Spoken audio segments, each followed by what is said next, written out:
Okay नमस्ते बच्चों, कैसे हो आप लोग? I hope all of you are doing very good. Good evening, नमस्ते, कैसे हो सब लोग? हेलो हेलो हेलो, आ जाओ जल्दी से सब लोग क्लास में। मैं ठीक हूँ गायत्री, आप कैसे हो बेटा? So how are you all of you? I hope आप लोगों ने कल का लेक्चर रिवाइज किया होगा। जल्दी से आ जाओ फटाफट। Everybody welcome to the class. आ जाओ भाई, स्टार्ट करते हैं हम अपना आज का topic, that is mole concept. और मोल कॉन्सेप्ट में आज की क्लास में जो हम डिस्कस करने वाले हैं, that is the sum that we are going to discuss some numerical practice and empirical formula and molecular formula. देखो बच्चों, मैंने बताया था कि मैं जब आपको मोल पढ़ाऊंगा तो आई एम अज्यूमिंग कि आपने पहले मोल कभी नहीं पढ़ा है, ठीक है? सो इसीलिए अगर किसी को लगता है कि ये चीजें उसको आती है तो प्लीज वो किसी भी तरीके के वहम में ना रहे, वो देखे फिर भी लेक्चर, कुछ ना कुछ आपको नया सीखने को जरूर मिलेगा, ठीक है? और मैं बिल्कुल बाकी लोग जिनको प्रॉब्लम आती है, जिनसे न्यूमेरिकल की स्पीड नहीं बन पाती है, वो लोग इस लेक्चर्स को जरूर अटेंड करें, ठीक है? और साथ ही साथ please buy that book N Awasthi और उसके आप क्वेश्चंस करना शुरू कर दीजिए। ओके जी, चलो भाई जल्दी से आ जाओ फटाफट से। All of you welcome to the class. Good evening बच्चों, राधे राधे, नमस्कार, जय श्री राम। चलो ठीक है, enough of the greetings now, can we start with the lecture now? चले भाई शुरू करें अपना आज के class. Are you all ready? Yes, okay चलिए भाई शुरू करते हैं हम अपनी आज की क्लास। सब लोग जुड़ जाइए क्लास के लिए फटाफट फटाफट से। ओके बच्चों, सो लास्ट क्लास में हमने मोल कॉन्सेप्ट शुरू किया था। एक बार फटाफट से हम लोग लास्ट का लेक्चर रिवाइज करते हैं ताकि हमें चीजें याद आ जाएं जल्दी से। So let us revise previous lecture, 1 minute लगेगा हमको। सो ये रहा हमारा lecture number 1। As you can see ये हमारा प्रीवियस लेक्चर है। सो प्रीवियस लेक्चर में जो भी चीजें हमने की थी एक बार उसको जल्दी से रिवाइज कर लेते हैं। सबसे पहले आप प्रीवियस लेक्चर का जो हमारा टॉपिक था, that is mole concept and effective molar mass. Mole concept पढ़ाने के लिए मैंने सबसे पहले आपको इंट्रोड्यूस किया what is atomic number, then atomic mass या फिर मास नंबर। फिर हमने इसका पूरा डेरिवेशन किया कि एटॉमिक मास निकला कैसे सारा का सारा, और हमने रियलाइज किया कि हम ये बार बार इतना बड़ा नंबर ना लिखने की बजाय हम उसको एएमयू बोलेंगे। इसके बाद मैंने नेक्स्ट बात बताई कि जो एएमयू होता है उसी के टर्म्स में हम लोग एटॉमिक मास या फिर मॉलिक्यूलर मास दे सकते हैं। फिर मैंने बताया कि हम लोग किस प्रकार इसकी मदद से एवोगैड्रोस नंबर को डिराइव कर सकते हैं।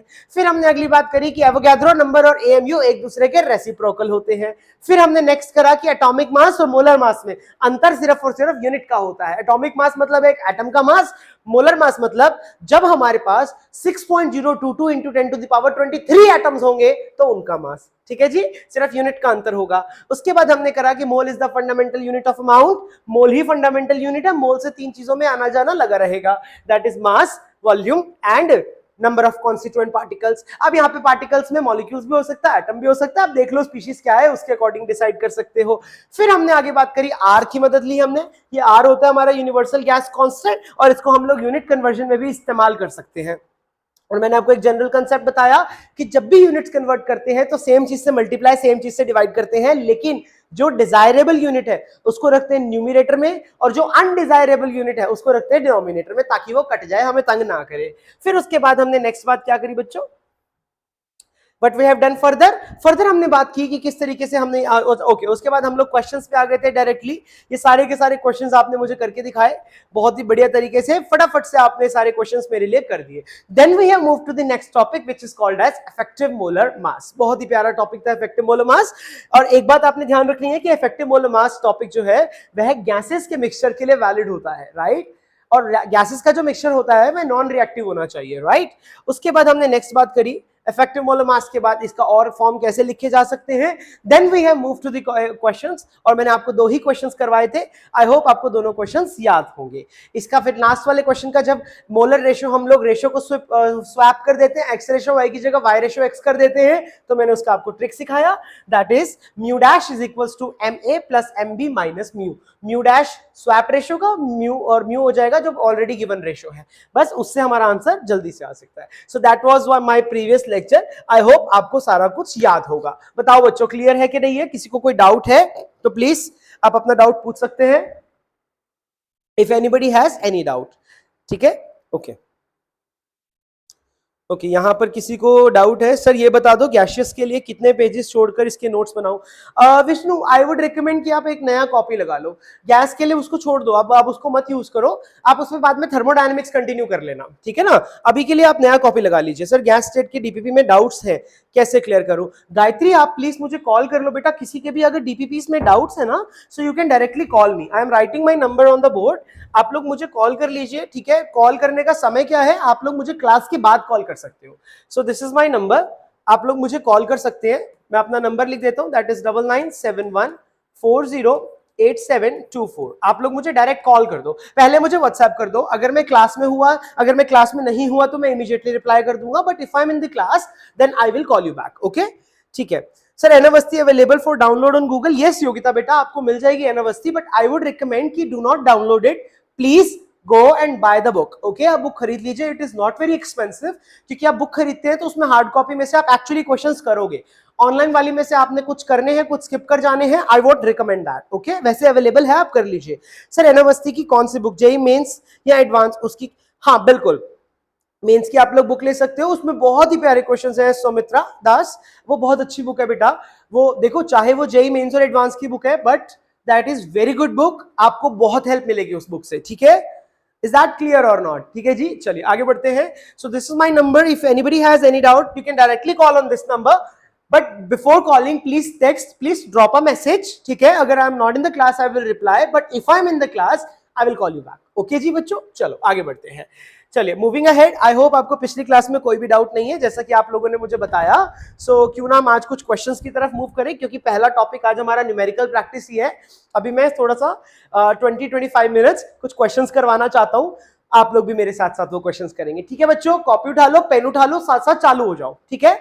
बेशक रफ कॉपी ले लो, नोट्स बाद में बनाते रहना, ठीक है जी? पर नोट्स प्लीज बनाना, मैं आपको बार बार बोल रहा हूं, नोट्स बनाना इज वेरी इंपॉर्टेंट, चाहे आप कुछ भी पढ़ रहे हो, inorganic, physical, organic, whatever you are studying, please make your proper notes, ठीक है जी? चलो आगे बढ़ते हैं। सो अगली बात हम यहाँ पे करते हैं, एक क्वेश्चन के साथ हम लोग शुरुआत करेंगे आज की क्लास की। So let's do this question. एक क्वेश्चन आप मुझे करके दिखाएंगे। क्वेश्चन में बोलता है कैलकुलेट, ध्यान से करना क्वेश्चन, बहुत ही इजी क्वेश्चन है। क्वेश्चन नंबर 1 है आज का ये, वेपर डेंसिटी ऑफ, आपने वेपर डेंसिटी मुझे निकाल कर देना है, ठीक है? आपको मालूम होना चाहिए बच्चों की वेपर डेंसिटी, हालांकि मैं वेपर डेंसिटी के बारे में बात करूंगा, ठीक है? Don't you worry at all, but vapour density आपको इन जनरल मालूम होना चाहिए कि it is molar mass divided by 2, ठीक है? This is my vapour density. So यहाँ पे क्वेश्चन में बोलता है calculate the vapour density of, 3 parts हैं। Number 1 is 50 grams of CO2, 50 grams of CO2। Second part इसने ले लिया 100 grams of ethane, 100 grams of ethane. And third part ले लो बच्चों, मिक्सचर कंटेनिंग एक ऐसा मिक्सचर जिसके अंदर क्या क्या है, तीनों का अलग अलग निकालना है आपने। Mixture containing 44 grams of CO2 and 30 grams ethane, यानी कि C2H6। करो बच्चा, जल्दी से मुझे करके दिखाओ। ये मैंने आपके बगल में, यहाँ पे क्वेश्चन के बगल में, यहाँ पे मैंने effective molar, sorry, vapour density का फॉर्मूला लिख दिया है, आप लोग मुझे करके देंगे मिक्सचर, ये इसके लिए पूरा ये, ठीक है? Please solve it for me, do it बच्चों, करके दिखाइए प्लीज कि क्या होगा, इसका आंसर क्या बनेगा। बहुत ही सिंपल सा क्वेश्चन है ये, इसमें कुछ भी दिक्कत वाली बात नहीं है, ओके? ओके यहाँ पे कुछ कहना चाहता है, ठीक है? Okay sir, I will send you my doubt. हाँ please Gayatri, send it on WhatsApp. Good evening all of you once again. Sir हम व्हाट्सएप ही, हाँ बिल्कुल आप व्हाट्सएप कर देना। सर अवस्थी का कौन सा एडिशन लेना है? बसंत बेटा आप कोई भी ले सकते हो, अगर लेटेस्ट एडिशन मिल रहा है तो वेल एंड गुड, बट अगर आपको लेटेस्ट नहीं मिल रहा है तो इट्स ओके, ज्यादा डिफरेंस नहीं है, एक में कुछ 2-4-5 क्वेश्चंस का ही अंतर है, ज्यादा कोई अंतर नहीं है बेटा, you can buy any edition. Sir doubt class नहीं होगी क्या? सर बिल्कुल होगी मोनालिसा, डाउट क्लास क्यों नहीं होगी बेटा? बिल्कुल होगी, लेकिन मैं वैसे बोल रहा हूं कि अगर आपके फिर भी डाउट्स हैं, कभी कभी क्या होता है ना कि अगर हमारा डाउट नहीं सॉल्व हो रहा होता ना, हम अटक जाते हैं। बहुत सारे स्टूडेंट्स की मेंटालिटी भी होती है, and I am not blaming you for that. बहुत सारे लोग ऐसा करते हैं कि अगर एक चीज नहीं उनसे निकलती है तो दे फील ट्रैप्ड। तो इसीलिए मैं कह रहा हूं, अगर आपको ऐसा फील हो तो कॉल मी, या फिर आप अपना डाउट व्हाट्सएप कर दीजिए, ठीक है, ताकि आप लोग ट्रैप ना फील करो। अदरवाइज देखो, सही बात तो ये, आइडियल सिचुएशन तो ये है कि डाउट है, ठीक है, keep it aside, move ahead, आगे बढ़ते चलो, ठीक है। But yes, do not leave that doubt, because आपको नहीं पता कि वही सेम क्वेश्चन जो है, वो सेम डाउट आपका आपकी जैम या फिर नेट या फिर टिफर या फिर कहीं पे भी वो क्वेश्चन के फॉर्म में आ सकता है। So you should not leave it. Okay बच्चों, चलो you do this question for me, ठीक है। आप लोग मुझे क्वेश्चन करके दिखाइए प्लीज, ठीक है। चलिए, सबके डाउट्स क्लियर है तो please do this question for me. बहुत ही आसान सा क्वेश्चन है, साधारण सा।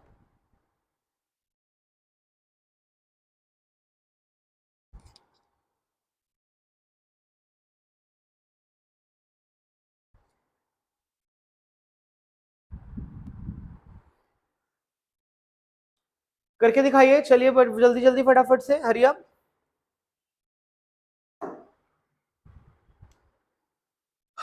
Vapor density of 50 grams of CO2, 100 grams of ethane and mixture containing 44 grams of CO2 and 30 grams C2H6 ethane। बताओ पब्लिक, क्या आंसर आया आप लोगों का?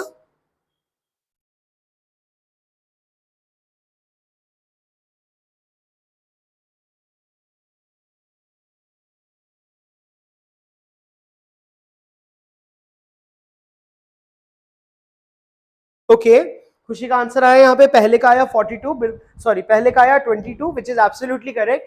देखो बच्चों, इस 50 ग्राम्स का कोई रोल ही नहीं है, इस 50 ग्राम्स का कोई रोल नहीं है। अगर मुझे फर्स्ट पार्ट करना है तो वेपर डेंसिटी का फॉर्मूला मैंने आप लोगों के लिए लिखा, vapour density simply is molar mass divided by 2। Carbon dioxide का मोलर मास कितना होता है? 44 डिवाइड बाय 2, तो आंसर कितना आ जाएगा? 22। याद रखेंगे, वेपर डेंसिटी जो होती है एक यूनिटलेस क्वांटिटी होती है, इसका यूनिट नहीं होता है, डिस्कस करेंगे इसके बारे में बाद में, लेकिन यूनिटलेस क्वांटिटी होती है, कहीं आप यूनिट मत लिखाना। ओके बच्चों, इट इज यूनिटलेस। नंबर 2 पे बात करते हैं, वेपर डेंसिटी अगले केस में क्या हो जाएगी, यानी कि molar mass of ethane, ethane का मोलर मास कितना होता है? 30 divided by 2, that is equals to 15। अब थर्ड पार्ट में हम अड़ गए। देखो बच्चों, थर्ड पार्ट में क्या है? मिक्सचर है, मिक्सचर ऑफ गैस हो गया, और मिक्सचर ऑफ गैस का मोलर मास नहीं होता है, इफेक्टिव मोलर मास होता है। सो इस केस में निकलेगी वेपर डेंसिटी ऑफ मिक्सचर। और जब भी कभी हमें वेपर डेंसिटी ऑफ मिक्सचर निकालना हो तो हम लोग क्या निकालेंगे? सबसे पहले निकालेंगे इफेक्टिव मोलर मास और उसको डिवाइड कर देंगे 2 से। बोलो प्यारे बच्चों, समझ में आया कि नहीं आया? चलिए, सबसे पहले फिर हम लोग इफेक्टिव मोलर मास निकालते हैं। अब आपको याद होना चाहिए कि इफेक्टिव मोलर मास का फॉर्मूला क्या था? x1m1 plus x2m2।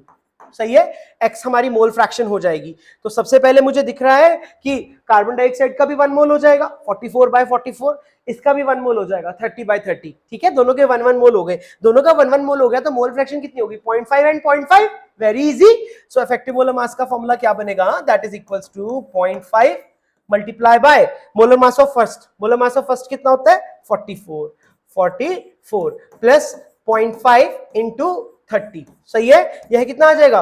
22 प्लस यह कितना आ जाएगा? 15 आ जाएगा। तो 22 प्लस 15 कितना हो गया बच्चों? 37। यानी कि इसका जो इफेक्टिव मोलर मास आ गया that is equals to 37 grams per mole, unit इसका यही रहेगा।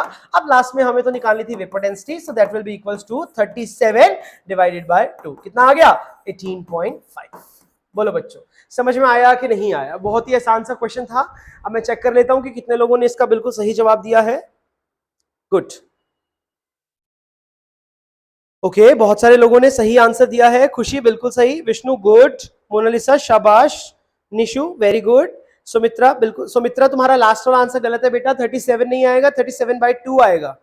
इट इज 37/2 बेटा, ठीक है। ओके, खुशी गुड, श्रेयांशी शाबाश, बसंत का भी गलत है, बसंत लास्ट वाला आंसर 37 नहीं 37/2 आएगा। It should be 37/2। Effective molar mass by 2 भी तो करोगे ना बेटा, ठीक है। उसके बाद बोल रहे हैं श्री लक्ष्मी, सर कल का क्लास का पीपीटी नहीं आ रहा है। अरे क्यों नहीं आ रहा है? मैंने तो कल ही सेंड कर दिया था। कोई बात नहीं Shri Lakshmi, I will talk to the team कि why PPT still not with you, and आज ही आ जाएगा। अभी अभी मैं बात करता हूँ, they will send you right away. Okay, ठीक है, ओके, विष्णु 37 नहीं आएगा, इट शुड बी 37/2। ओके बच्चों, ठीक है। तो सबके मैंने आंसर्स देख लिए, बहुत ही बढ़िया, good job guys, good job. ठीक है, और एक दो क्वेश्चंस आप लोग मेरे लिए करेंगे। देखो अब क्वेश्चंस करने हमें आ गए हैं, अब अगला काम क्या है, स्पीड को बढ़ाना। और स्पीड बढ़ाने के लिए आप उसकी किताब का भी इस्तेमाल करें जो मैं आपको बार बार बोल रहा हूं। अगला क्वेश्चन आप मुझे करके दिखाएंगे, कहता है calculate, do this for me, calculate number of electrons, number of electrons present in 36 grams of H2O। चलो फटाफट करो, फटाफट, फास्ट फास्ट, जल्दी जल्दी आंसर दो मेरे को। देखो ऐसे ऐसे क्वेश्चन तो अब तुम्हें ओरली करने आने चाहिए भाई, ओरली कर लिया करो ऐसे ऐसे क्वेश्चंस को तो, ठीक है, ओरली कर लिया करो ऐसे ऐसे क्वेश्चंस को तो। किसी को कुछ कहना है तो मैं देख लेता हूं।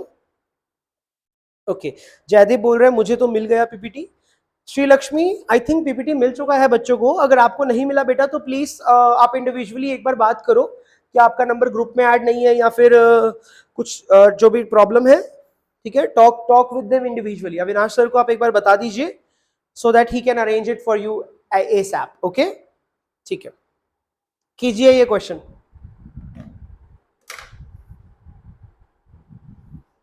सर हम टाइट्रेशन भी इसी में करेंगे, यस विष्णु बिल्कुल, हम लोग टाइट्रेशंस भी इसी में करेंगे, वॉल्यूमेट्रिक टाइट्रेशंस में आपको पूरा पढ़ाऊंगा, don't you worry at all. Conductometric और पोटेंशियोमेट्रिक टाइट्रेशन इसमें हम नहीं पढ़ेंगे because that is the part of electrochemistry, but बाकी के जो भी टाइट्रेशंस है, आइडोमेट्री, आईडीमेट्री, वॉल्यूमेट्रिक, रेडॉक्स, सारी के सारी मैं इसी में पढ़ाऊंगा, ठीक है, don't you worry at all, ठीक है जी। बाकी जो आपकी एनालिटिकल वाली होती है ईडीटी टाइट्रेशंस, वो नहीं करेंगे हम इसके अंदर, वो नहीं करेंगे, मैं सिर्फ आपको वॉल्यूमेट्रिक वाला पार्ट पढ़ाऊंगा, ठीक है।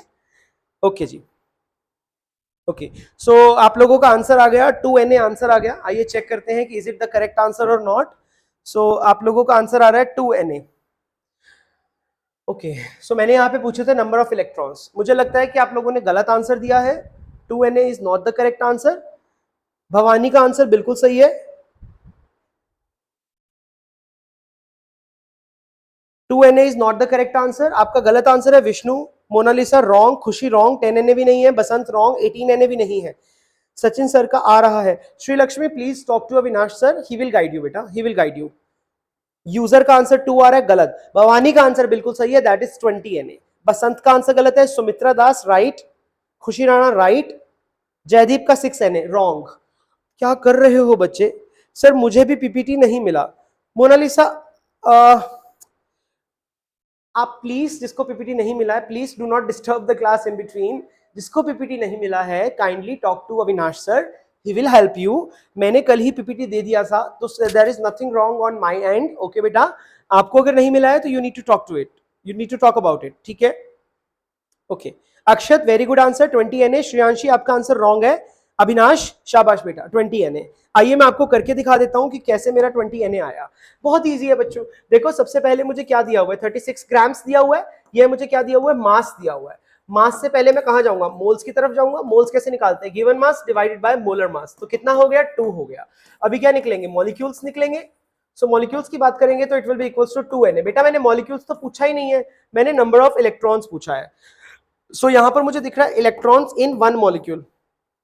एक मॉलिक्यूल की अगर मैं बात करता हूं, वन मॉलिक्यूल की बात करूं तो वह उसके अंदर कितने इलेक्ट्रॉन है, 2 हाइड्रोजन के और 8 ऑक्सीजन के, यानी कि 10 है। तो टोटल नंबर ऑफ इलेक्ट्रॉन्स कितने हो जाएंगे, total number of electrons will be equals to 20Na, क्योंकि इस 10 को मल्टीप्लाई कर दोगे ना 2Na से, ठीक है, इसको आपस में मल्टीप्लाई कर दो बेटा। What do I get, I get 10, sorry I get 10 into 2Na which is equivalent to 20Na। I hope it is clear to you. बहुत ही आसान सी बात थी, परंतु फिर भी कुछ लोग आंसर गलत दे रहे हैं। काइंडली डू, देखो जल्दी करना है, जल्दबाजी नहीं करना है, जल्दबाजी मत करो बच्चों, ठीक है, ठीक है। ओके 20Na सही है, श्रेयांशी आपका आंसर गलत, अविनाश सही, very good.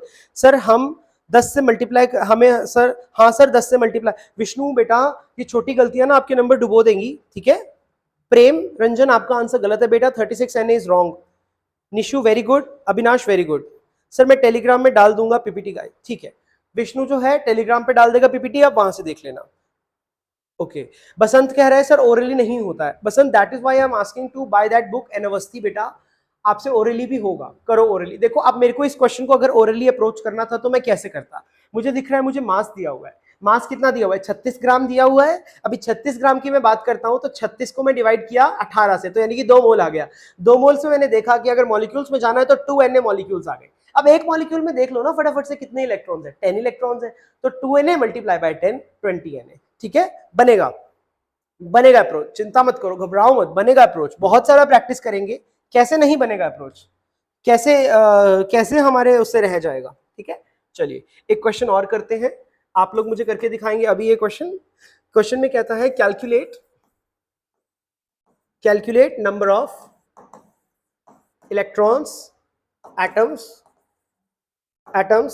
Nucleons in 1 mole of H2SO4। करो बच्चों, वेरी वेरी इंपॉर्टेंट क्वेश्चन।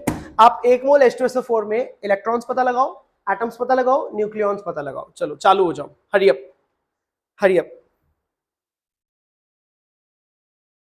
ठीक है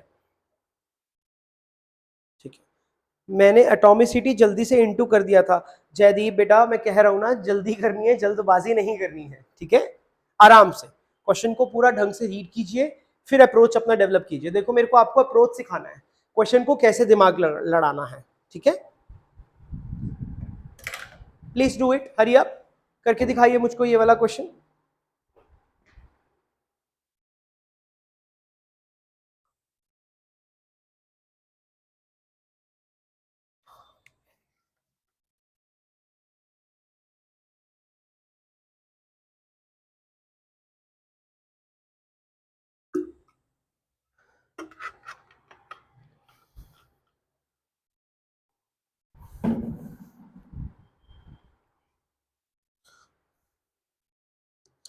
करो जल्दी से, अभी तक किसी का भी आंसर नहीं आया। ऐसा कैसे भाई, ऐसा कैसे?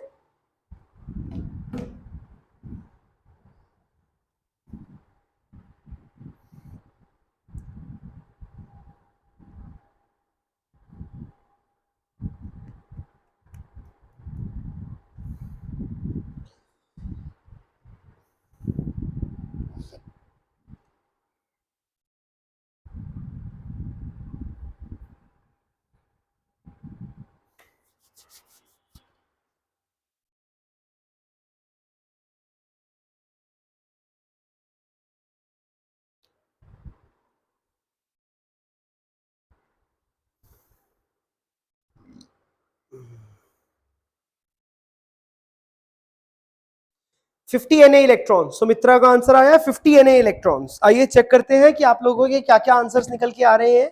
आइए लेट्स चेक बच्चों। ठीक है, अभी देखो मेरे को 1 मोल दिया है ना, 1 मोल दिया है, तो सबसे पहले आप मॉलिक्यूल्स तो निकाल ही लो। अभी 1 मोल है, यानी कि मोल्स मेरे कितने दिख रहे हैं मेरे को, that is equivalent to 1 mole, moles is 1, तो मॉलिक्यूल्स कितना आ जाएगा, simply molecules is Na molecules आ गया है ना। अब देखो एक मॉलिक्यूल में कितने इलेक्ट्रॉन्स आ रहे हैं, सो इलेक्ट्रॉन्स इन 1 मॉलिक्यूल, एक मॉलिक्यूल के इलेक्ट्रॉन्स में गिन लूं, आओ गिनते हैं। मॉलिक्यूल क्या है, H2SO4, हाइड्रोजन के पास एक इलेक्ट्रॉन है तो 2 प्लस, सल्फर के पास कितने इलेक्ट्रॉन है 16 प्लस, प्लस ऑक्सीजन के पास कितने इलेक्ट्रॉन है बच्चों 8, 8 इंटू 4 कितना हो जाएगा 32, इनको जोड़ूंगा तो मैं 50 आ गया। सो यानी कि इससे मुझे क्या पता चला, total number of electrons will be equals to 50 into Na, that is 50 Na। बिल्कुल सही जवाब, ठीक है सुमित्रा, शाबाश बेटा। अब यहाँ पे बात करते हैं एटम्स की, बात करते हैं, तो बस एटम्स निकालने चलेंगे। तो एटम्स के लिए क्या करेंगे, एटम्स के लिए जितने भी आपके मॉलिक्यूल्स आ रहे हैं, मॉलिक्यूल्स को मल्टीप्लाई कर देंगे एटॉमिसिटी से, एटॉमिसिटी से। तो मॉलिक्यूल्स कितने थे, Na थे, और एटॉमिसिटी कितनी है इसकी 7, तो इसका आंसर आ जाएगा 7 Na। क्लियर है कि नहीं है, ठीक है। अब लास्ट चीज क्या निकालना है मेरे को, न्यूक्लियॉन्स निकालना है। आइए न्यूक्लियॉन्स निकालते हैं। सो मैंने बच्चों आपको कल भी सिखाया था कि न्यूक्लियॉन्स क्या होता है, nucleons is the sum of neutrons, sorry, ये किसके किसके बराबर होता है, यह बराबर होता है न्यूट्रॉन्स,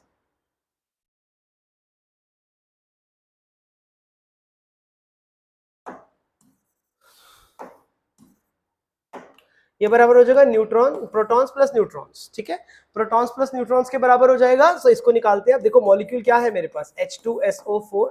अब हाइड्रोजन के पास न्यूट्रॉन तो होता ही नहीं है, क्या होता है, केवल प्रोटॉन, है ना। तो हाइड्रोजन के लिए तो सिर्फ 2 आ गया। अभी सल्फर की बात करता हूं तो सल्फर में 16 प्रोटॉन होते हैं और 16 ही क्या होते हैं, इलेक्ट्रॉन होते हैं। मानते हो इस बात को? तो 16 और 16 कितने हो गए, 16 और 16 हो गए मेरे पास 32 प्लस एक ऑक्सीजन के पास कितने होते हैं, एक ऑक्सीजन के पास 8 न्यूट्रॉन 8 प्रोटॉन, तो यानी कि एक के पास 16, 4 के पास कितने हो गए 64। आई होप आपको बात समझ में आ गई होगी। बोलो बच्चों फटाफट से, इज दिस क्लियर और नॉट क्लियर? इन सबका मैं जोड़ करूंगा तो it is coming out to be 98। तो यानी कि nucleons in one molecule, so एक मॉलिक्यूल में इतने आ गए, ठीक है। So total number of nucleons कैसे निकलेगा, total number of nucleons will be equal to 98 Na। बोलो बच्चों समझ में आया कि नहीं आया? देख लेते हैं आपके आंसर्स क्या क्या आ रहे थे। ओके ओके ओके, ठीक है। सो यहाँ पे आंसर्स आ रहे हैं हमारे पास। सुमित्रा बिल्कुल सही, भवानी शाबाश, यूजर शाबाश, 7Na बिल्कुल सही जवाब, गुड गुड। मॉलिक्यूल्स 50 है,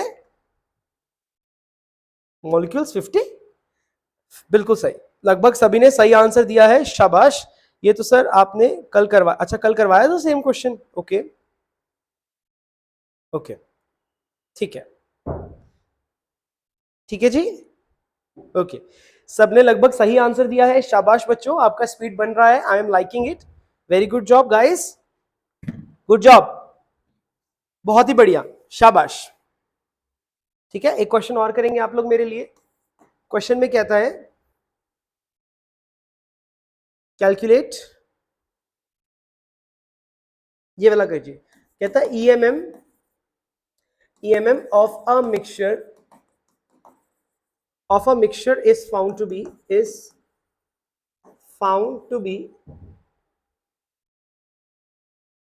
20 when H2 and O2, when H2 and O2 are mixed in X ratio Y, है ना। Calculate EMM when mixed in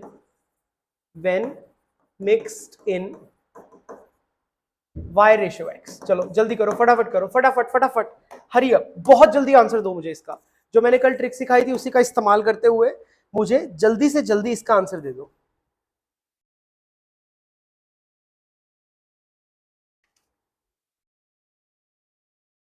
ठीक है सर, मॉलिक्यूलर वेट और मोलर मास में डिफरेंस बता दीजिए। ठीक है विष्णु बेटा, ये चीज मैंने कल भी क्लियर की थी आपको।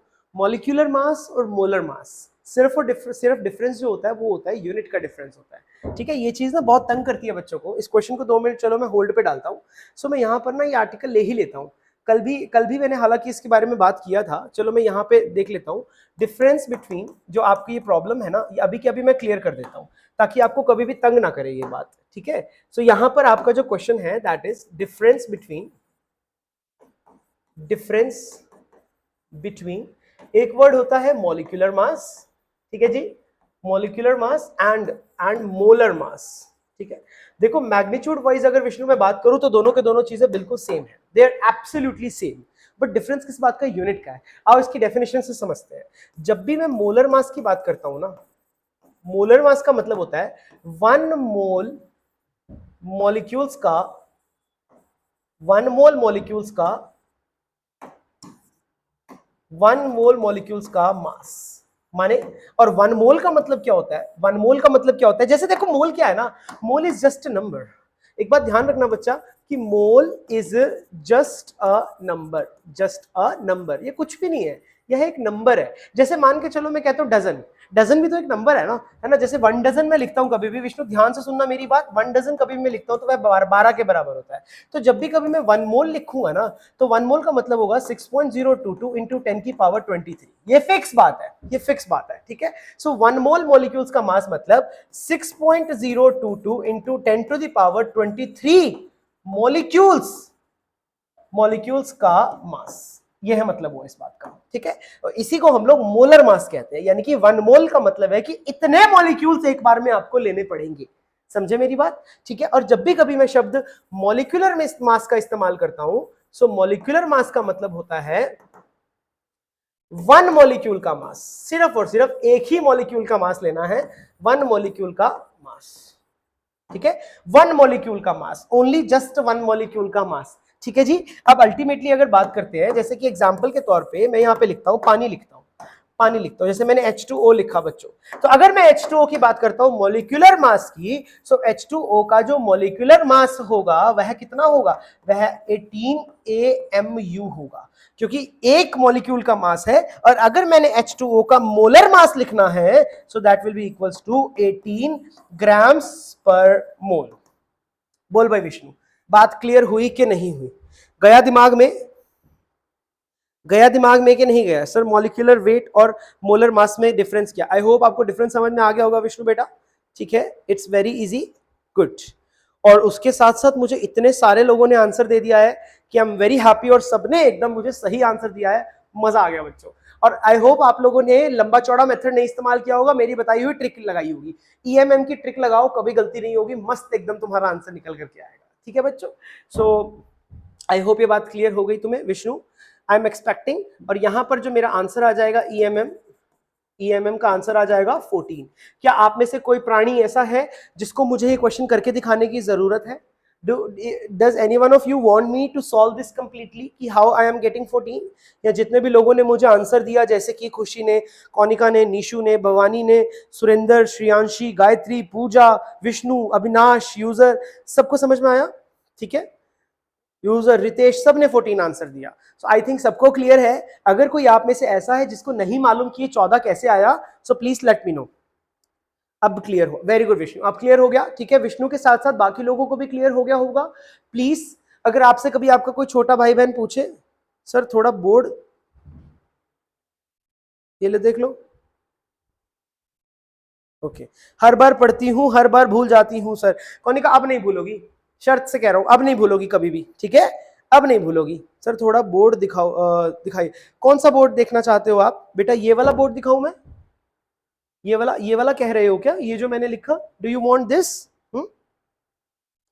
ठीक है, सो किसी को भी प्रॉब्लम नहीं है उसमें, ठीक है। कौनिका अब मत भूलना, अब तुम नहीं भूलोगी कभी भी, ठीक है।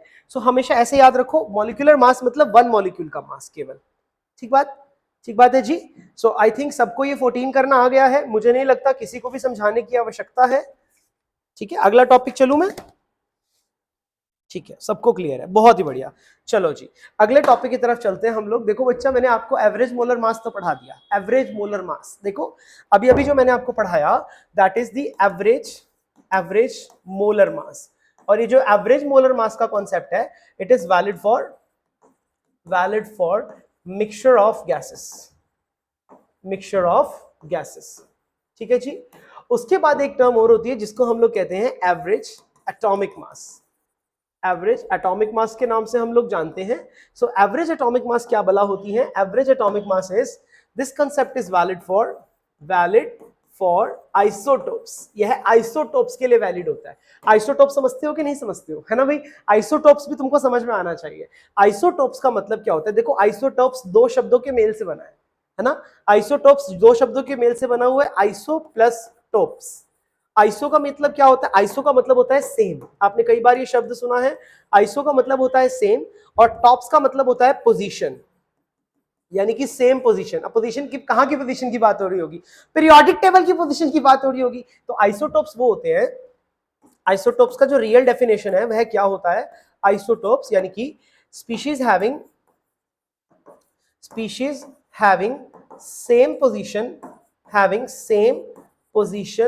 Same position in periodic table, जिनकी पीरियोडिक टेबल में पोजीशन एकदम सेम होगी। पीरियोडिक टेबल, अब यदि पीरियोडिक टेबल में पोजीशन सेम है ना पीरियोडिक टेबल में पोजीशन, तो मतलब कि इनका क्या सेम हुआ? इनका सेम हुआ, यानी कि सेम इनका क्या हुआ? सेम एटॉमिक नंबर, इनका एटॉमिक नंबर सेम हुआ। इनको हम लोग आइसोटोप्स के नाम से जानते हैं। बोलो बच्चों क्लियर हुआ कि नहीं हुआ? मास नंबर और बाकी सब चीजें अलग हो सकती है, बट एटॉमिक नंबर सेम होना चाहिए। जैसे कि एग्जांपल के तौर पे आप लिख सकते हैं 2 आइसोटोप्स हो जाएंगे क्लोरीन के, एक तो क्लोरीन 35 और दूसरा 37 क्लोरीन। ठीक है, अरे बोलो, नहीं आया समझ में? आया कि नहीं आया? आ गया? ठीक है जी, ठीक है। इसी के साथ साथ एवरेज एटॉमिक मास का जो कॉन्सेप्ट है वो आइसोटोप्स के लिए वैलिड होता है। अब आइसोटोप्स की बात हम कर ही रहे हैं तो मैं बाकी शब्द का भी इस्तेमाल करना चाहता हूं। देखो, एक शब्द होता है आइसोटोप्स। आइसोटोप्स का मतलब आपको पता चला, यानी कि सेम जेड, सेम जेड। दूसरा शब्द होता है बच्चों आइसोबार्स। आइसोबार्स का मतलब होता है सेम मास नंबर। ठीक है, फिर शब्द होता है आइसोटोन्स। आइसोटोन्स कौन होते हैं? सेम नंबर ऑफ न्यूट्रॉन्स, जिनमें न्यूट्रॉन सेम रहते हो। ठीक है जी। तीसरा होता है आइसो इलेक्ट्रॉनिक, चौथा सॉरी, आइसो इलेक्ट्रॉनिक भी तुम्हें पता है, यानी कि सेम नंबर ऑफ इलेक्ट्रॉन्स, जिसमें इलेक्ट्रॉन सेम होते हो। ठीक है जी, आई होप आप सभी को क्लियर हो गया होगा। कोई प्रॉब्लम तो नहीं होनी चाहिए इसके अंदर।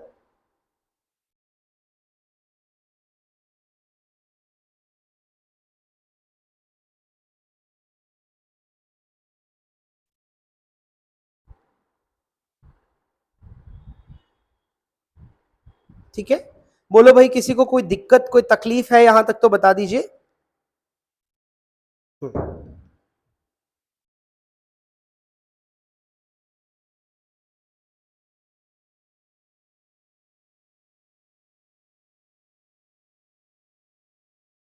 ठीक है जी, सो हाँ, ठीक है। एक और टर्म होती है हमारे पास जिसको हम लोग कहते हैं आइसोडायफर्स। आइसोडायफर्स क्या होगा? Same value of Z minus n, यानी कि प्रोटॉन्स और न्यूट्रॉन्स का डिफरेंस। ठीक है, यह पांचों के पांचों टर्म्स आपको बिल्कुल याद होनी चाहिए बाय हार्ट। ठीक है, कोई भी मुश्किल नहीं है इनमें से, और ये पांचों के पांचों काफी इंपॉर्टेंट है। Isotopes, isobars, isotones, isoelectronic, आइसोडायफर्स। ठीक है, सो आपको केमिस्ट्री के स्टूडेंट हो भाई, ये नहीं मालूम है तो फिर क्या फायदा, है ना? सो अब हम अपने कॉन्सेप्ट पे वापस आ जाते हैं।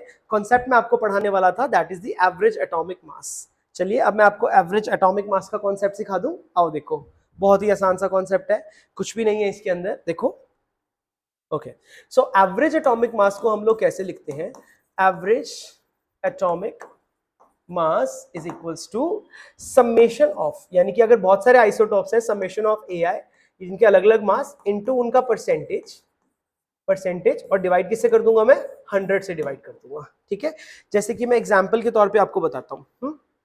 जैसे एग्जांपल दिया, calculate the average atomic mass of chlorine, है ना? गिवन क्या है हमें? गिवन है हमें कि क्लोरीन के दो आइसोटोप्स है, एक तो 35 क्लोरीन और एक 37 क्लोरीन। इसकी अबंडेंस हमें दे रखी है कितनी? 35 वाले की अबंडेंस दे रखी है 90%, और इसकी अबंडेंस दे रखी है 10%। ये हमें करना है कैलकुलेट। बहुत ही आसान है, देखो कैसे करेंगे।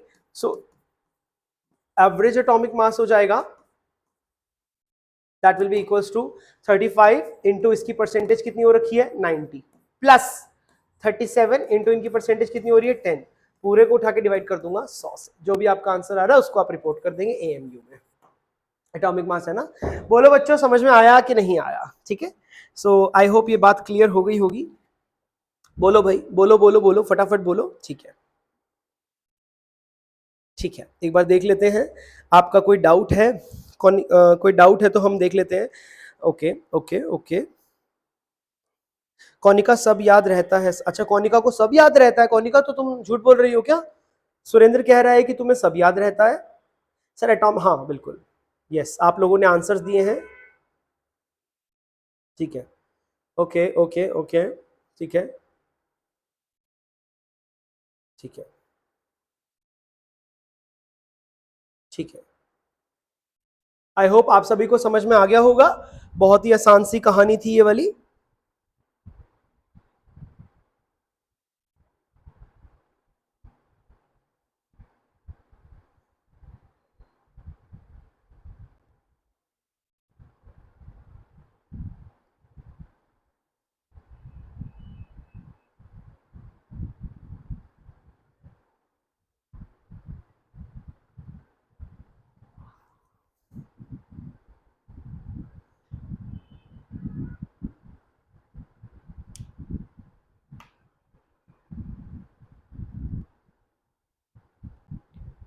ठीक है जी, किसी को कुछ पूछना है तो बता दीजिए। हाँ, जो भी आपका आंसर आ रहा है, गुड गुड गुड। जो भी, अच्छा आइसोस्टर्स में डाउट है आपको, ठीक है, आइसोस्टर्स भी बता देते हैं आपको, बहुत ही आसान है। आइसोस्टर्स भी कुछ मुश्किल बात नहीं होता है।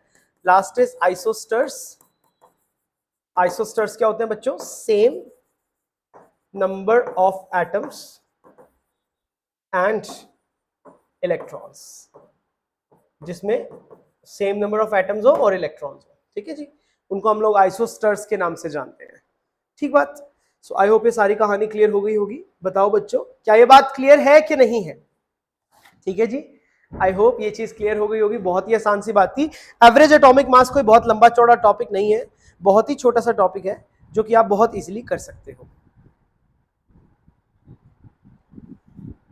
ठीक है, अब देखो यहां पर ना मैं आपको एक और बात बताना चाहता हूं। देखो यहां पर मैं आपको ना फैराडे से इंट्रोड्यूस करवाना चाहता हूं। ये फैराडे क्या चीज होती है, कभी कभी इसका भी इस्तेमाल कर लेता है।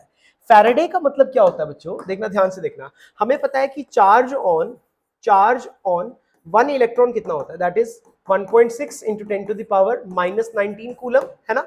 सो अब मुझे लिखना है यहाँ पे charge on 1 mole of electron, 1 mole of electron, यानी कि 1 मोल ऑफ इलेक्ट्रॉन का चार्ज कैसे निकलेगा, दैट इज 6.022 इंटू 10 की power 23।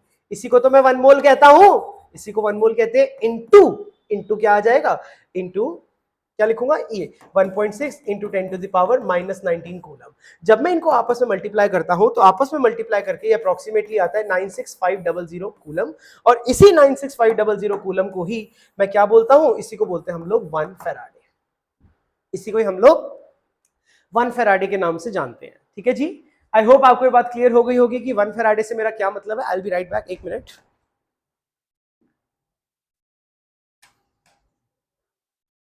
Okay, so I hope इसके साथ साथ आपको क्लियर होगा कि 1 फैराडे का क्या मतलब है। बहुत ही आसान सी बात है ये 1 फैराडे, कुछ भी नहीं है इसके अंदर। आओ देखो एक क्वेश्चन से समझाता हूं मैं। मान के चलो कि मैंने एक क्वेश्चन लिखा सिंपल सा, कहता कैलकुलेट, आपने कैलकुलेट करना है, कैलकुलेट हाउ मच चार्ज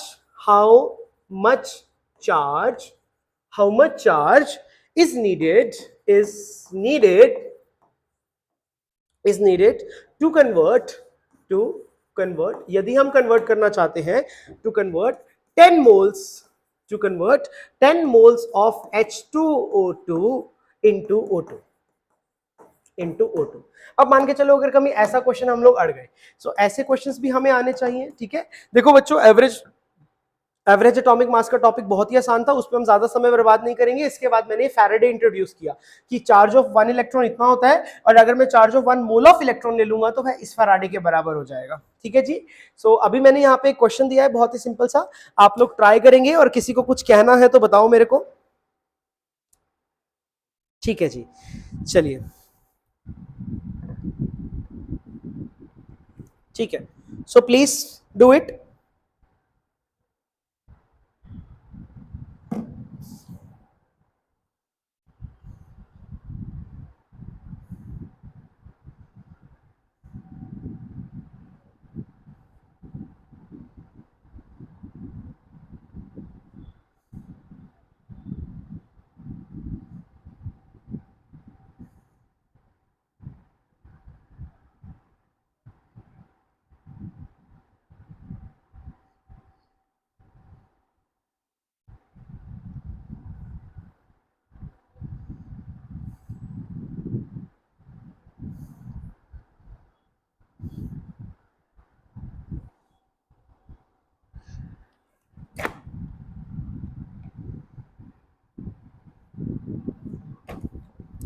करो भाई, जल्दी से करो, फटाफट करो।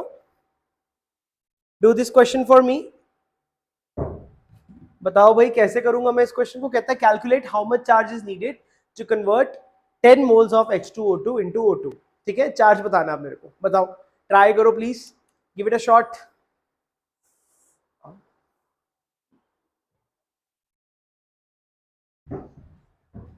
ओके, 20F विष्णु का आंसर आया, 20F। भवानी गलत है आपका आंसर बेटा, 10F नहीं आएगा, 10F। निशु गलत, निशु रॉन्ग, निशु का भी आंसर रॉन्ग है।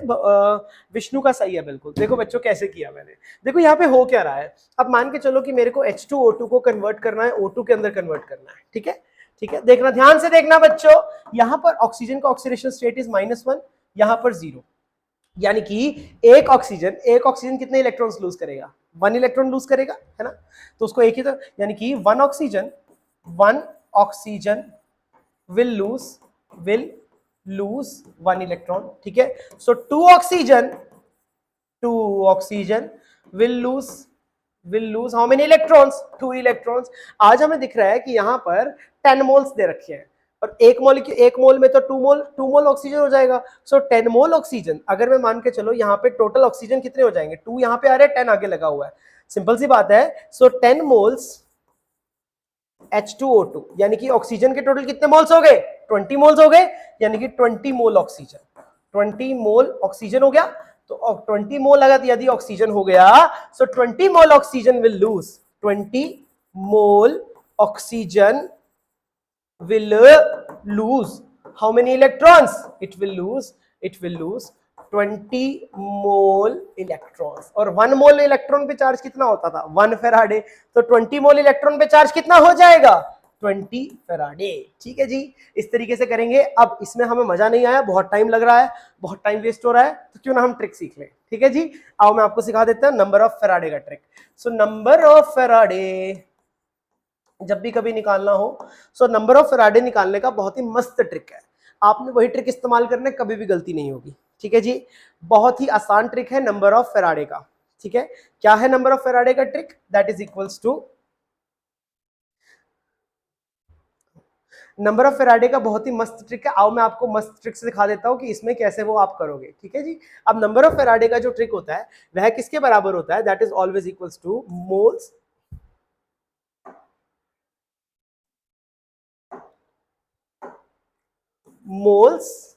Multiply by n factor, moles multiply by n factor. अब ये नई चीज मैं आपको इंट्रोड्यूस कर रहा हूं, ये एन फैक्टर नाम की चीज मैं आपको नवी इंट्रोड्यूस कर रहा हूं, और एन फैक्टर का मैं बहुत ज्यादा इस्तेमाल करूंगा। सो ध्यान से सुन लीजिए कि मेरा ये एन फैक्टर क्या होता है।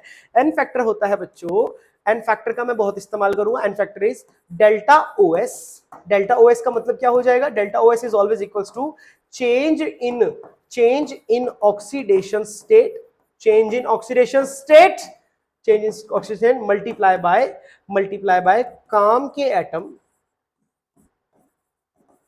के एटम ऑन रिएक्टेंट साइड, कि रिएक्टेंट साइड पे कितने हमारे काम के एटम है। ठीक है जी, तो ये हमारा फॉर्मूला लगना है और आपका आंसर मजाल है जो कभी भी गलत आ जाए। आओ मैं आपको करके दिखाता हूं। सो अब मेरे को पिछले क्वेश्चन में देखो, पिछले क्वेश्चन में ये हमारा क्वेश्चन है। सो यानी कि क्वेश्चन क्या है पिछले वाला क्वेश्चन इज कि 10 मोल H2O2 को लेकर के जाना है, O2 में लेकर के जाना है। सो मेरे को नंबर ऑफ फेराडे पता लगाने हैं। Number of faraday is always equals to moles, यानी कि 10 मल्टीप्लाई बाय एन फैक्टर। अब एन फैक्टर क्या होता है, change in the oxidation state. Oxidation state में चेंज कितना आया बच्चों, यहां पर ऑक्सीडेशन स्टेट थी -1, यहां पर थी 0, तो चेंज इन ऑक्सीडेशन स्टेट कितना आया, 1 आया, इनटू काम के एटम कितने हैं यहाँ पे ऑक्सीजन के 2। So answer is equals to 20 faraday, बात खत्म। ठीक है जी, आपने हमेशा यही वाला इस्तेमाल करना है formula, that is moles multiply by n factor. N factor क्या होता है, change in the oxidation state multiply by काम के atom on the reactant side, काम के atom on the reactant side. आप रिएक्टेंट साइड पे देखेंगे वो कितने एटम है, आपने प्रोडक्ट को नहीं देखना। I am saying again and again, do not look at the product. ठीक है, चलो एक क्वेश्चन और करते हैं जिससे कि हमें ज्यादा क्लैरिटी आएगी। आओ इस क्वेश्चन को हम लोग चेक करते हैं। सो अगला क्वेश्चन है कैलकुलेट द चार्ज। चार्ज का मतलब वही फेराडे मांग रहा है आपसे, charge required for the following convergence. In convergence के लिए कितना चार्ज लगेगा।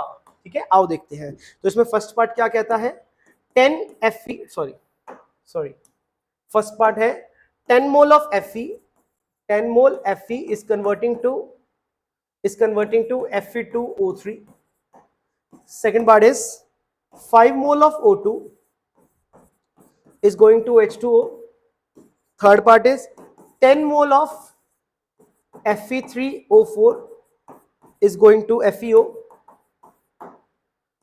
Fourth part is 10 mole of SN2 plus is going to SN4 plus. And fifth part is 5 mole of H2O going to H2O2. Sixth part is 5 mole of H2O2 going to H2O. करो प्यारे बच्चों, do it for me right now. Right now करके दिखाओगे मेरे को इन सारों के लिए चार्ज चाहिए बच्चों. आपसे मुझे करके दिखाओगे कि मैं इन सबके लिए चार्ज कैसे निकालूं. एक बार मैं आपके डाउट्स को चेक कर लेता हूं, किसी की कोई तकलीफ है तो मुझे बता दीजिए. ठीक है, okay okay okay okay okay, ठीक है. 20 फैराडे. भवानी आपका आंसर गलत, निशु गलत, पराशिक बिल्कुल सही. 20 फैराडे. विकास नहीं, 19 फैराडे नहीं आएगा, पक्का 20 आएगा. अभिनव, अविनाश शाबाश.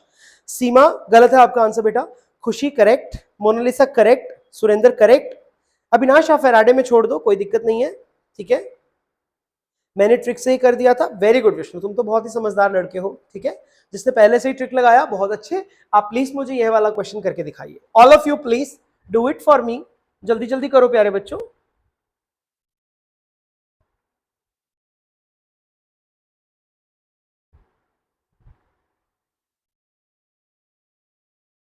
Do this question for me. इसके बाद ये क्वेश्चन करने के बाद हम लोग पढ़ेंगे इंपेरिकल फॉर्मूला. ठीक है जी, इसके बाद तुरंत बाद हम लोग इंपेरिकल फॉर्मूला की तरफ मूव करेंगे.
ओके, खुशी का फर्स्ट का आंसर आ रहा है 60 फैराडे. गलत है बेटा, गलत है, गलत है, गलत गलत गलत गलत, रॉन्ग. आओ मैं सिखाता हूं, एक पार्ट करके दिखाता हूं. 10 mole of Fe going to Fe2O3. देखो कैसे करूंगा मैं, एक पार्ट करके दिखा रहा हूं मैं. 10 mole of Fe going to sorry going to Fe2O3. Number of faraday का ट्रिक लगाना है, दैट इज क्या, मोल्स इनटू एन फैक्टर. खोल के लिखेंगे यहाँ पे. सो मोल्स कितने दे रखे हैं आज, 10. एन फैक्टर क्या होता है, change in the oxidation state, यानी कि डेल्टा OS मल्टीप्लाई बाय काम के एटम, काम के एटम ऑन रिएक्टेंट साइड. ये गलती मत करना, अगर तुमने ये गलती कर दी ना तो सारा कबाड़ा हो जाएगा. अब करे सॉल्व. तो इट विल बी 10.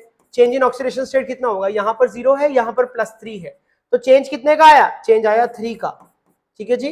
और काम के एटम कितने हैं, केवल 1. रिएक्टेंट साइड पे देख खुशी, ये 2 से मत कंफ्यूज हो, यह 2 काम का नहीं है हमारे. समझ आई बात, इस 2 को मत देख, सिर्फ रिएक्टेंट साइड को देख. तो it will be equals to 30 faraday. यही तो कंफ्यूजन होगी आपको, आप इस 2 को मद्देनजर रखते हुए करोगे, जो कि गलती आपने नहीं करनी बेटा. You will not do this mistake. ठीक है जी. श्रेयांशी आपका भी आंसर गलत है. विष्णु आपका बिल्कुल सही है, शाबाश. ठीक है, प्लीज एक्सप्लेन थर्ड. हाँ अक्षत, अभी मैं सारे एक्सप्लेन कर रहा हूं. ठीक है, फर्स्ट 30 फैराडे. सर थर्ड का ऑक्सीडेशन स्टेट में प्रॉब्लम है, कोई बात नहीं, अभी निकलवा देता हूं मैं तुमसे. फर्स्ट का 30 बिल्कुल सही, 30 30 30, बहुत बढ़िया, शाबाश. सबने एकदम बहुत ही प्यारा आंसर दिया. फर्स्ट में जिन्होंने 30 बताया है, बहुत शानदार. और जिनमें गड़बड़ आ रही है वो थोड़ा सा ध्यान दें.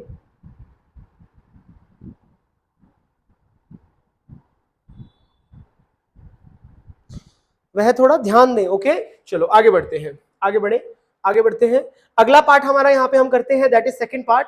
Second part is 5 mole of O2 से H2O। आओ निकालते हैं इसको। सेकंड पार्ट में करने जा रहा हूं 5 मोल, क्या था, 5 मोल O2 से H2O। 5 मोल O2 से मैं चला H2O की तरफ चला। आओ करते हैं इसको। सो वही सेम टू सेम ट्रिक लगानी पड़ेगी मेरे को, that is number of faraday is equals to moles, जो कि 5 है। Change in the oxidation state, यहां पर 0 है, यहां पे -2 है, तो चेंज आया 2 का इनटू काम के एटम भी कितने हैं, 2, तो आंसर आ गया 20 फेराडे। बोलो भाई क्लियर है कि नहीं है? जितने भी लोग, जितनी भी पब्लिक सेकंड का 10 फेराडे बोल रही है, गलत है। थोड़ी सी बुद्धि चला लो अपनी, गलती कर रहे हो तुम लोग। एग्जाम में ऐसा क्वेश्चन आने आता है, कई बार आता है और कई बार आ भी चुका है। हालांकि ये टॉपिक इलेक्ट्रोलिसिस में पढ़ाया जाता है, परंतु मोल से हम डील कर ही रहे हैं, तो मुझे लगता है पता होना चाहिए तुमको। ठीक है ओके। थर्ड पार्ट करेंगे 10 मोल ऑफ Fe3O4। आओ देखो थर्ड पार्ट करवा देता हूं। This is 10 mole of Fe3O4 gives you क्या, कहां से कहां जाना है, इससे हमें बनाना है FeO बनाना है। सो FeO बनाना चाहते हैं। आओ देखो ऑक्सीडेशन स्टेट्स की बात करते हैं पहले। यहां आयरन की जो ऑक्सीडेशन स्टेट आ जाएगी दैट इज 8/3। अरे पॉजिटिव 8/3 आ रही है, एवरेज ले लो कोई दिक्कत नहीं है। यहां पर कितनी आ रही है, +2 आ रही है। ठीक बात है। सो OS डेल्टा OS में निकालने चला सबसे पहले, तो चेंज इन ऑक्सीडेशन स्टेट कितना आया, that is 8/3 - 2। How much it is, 8 - 6 यानी कि 2/3। सो यह आ जाएगा। अब निकालेंगे हम लोग number of Faraday. So number of faraday is equals to moles, जो कि 10 है, इनटू n फैक्टर। तो चेंज इन ऑक्सीडेशन स्टेट कितना आया, 2/3 आया। और काम के एटम भी कितने दिख रहे हैं, 3 दिख रहे हैं। सो इससे काटो, 3 से 3 कटेगा। So what is the answer, 20 faraday. Third का answer is also 20 faraday. Fourth देखो बच्चों, फोर्थ देखो, fourth is 10 mole of SN, 10 mole of SN2+ going to SN4+। यही है ना, अरे यही है। चलो ये करते हैं, बड़ा ही आसान क्वेश्चन है ये तो। डायरेक्टली नंबर ऑफ फेराडे का फॉर्मूला लगाऊंगा, number of faraday is equals to moles into change in the oxidation is 2, काम के atom is 1, again 20 Faraday. Fifth part देखो बच्चों, फिफ्थ पार्ट में बोलता है 5 mole of H2O giving me H2O2। 5 mole of H2O gives you H2O2। ठीक है। Change in the oxidation state कितना कितना हो जाएगा, यहां पे ऑक्सीडेशन स्टेट इज -2, यहां पर इज -1। 1 का चेंज आ गया, 1 का चेंज आया, 1 का चेंज लेना है। तो बस number of faraday is equals to moles into n factor. n factor कितना होता है, change in the oxidation state, काम के एटम कितने हैं यहाँ पे 1, यानी कि 5 फेराडे ओनली। फिफ्थ का आंसर इज 5 फेराडे। फिफ्थ का 5 फेराडे आ रहा है। आइए छठा पार्ट देखते हैं। छठे पार्ट में बोलता है 5 mole of H2O2 gives you H2O। इसको चेक करो, change in the oxidation state देखो पहले सबसे, यहाँ पे -1, यहाँ पे -2। So number of faraday is equals to 5 into change कितने का आ रहा है, 1 का, इंटू काम के एटम कितने हैं, 2 हैं, बिल्कुल सही। So what do I get, I get 10 faraday. So कुछ आंसर्स आपके कुछ इस प्रकार हैं, मैं सारे के सारे आंसर्स आपके लिए लिख रहा हूं। आंसर्स ये रहे,